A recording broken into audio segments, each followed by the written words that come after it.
Hi hello friends, ఈరోజు అయితే కొత్తిమీర టమాటా పచ్చడి చేస్తున్నాను. చూసేద్దాం వచ్చేయండి. కొత్తిమీర అయితే కడిగి శుభ్రం చేసి పక్కన పెట్టేశాను. స్టవ్ ఆన్ చేసి కళాయి పెట్టేసి దాని మీద కొత్తిమీర వేసాను. అలాగే ఎండుమిర్చి, పచ్చిమిర్చి ఓ 10 చొప్పున వేసాను అనమాట. ఆయిల్ కూడా వేసేసి బాగా కలిపేసాను. ఈలోపు టమాటాలు అయితే కట్ చేసి పెట్టాను. అంతలోకి ఇవి కూడా వేగిపోయినవి. మిక్సీ జార్లో అయితే వేసేస్తున్నాను అనమాట. టమాటాలు కూడా సన్నగా చక్కగా కట్ చేసి పెట్టుంచాను.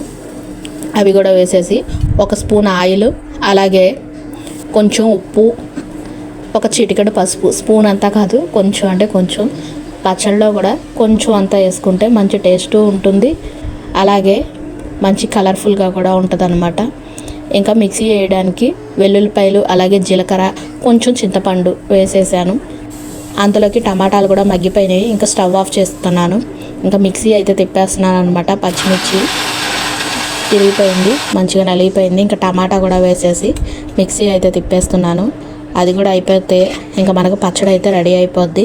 మనం ఆయిల్లోనే వేపేసాం కాబట్టి వీటన్నిటిని మనం తాలింపు వేసుకోక్కర్లేదు. వేసుకోకపోయినా కానీ బాగుంటుంది అనమాట తినడానికి.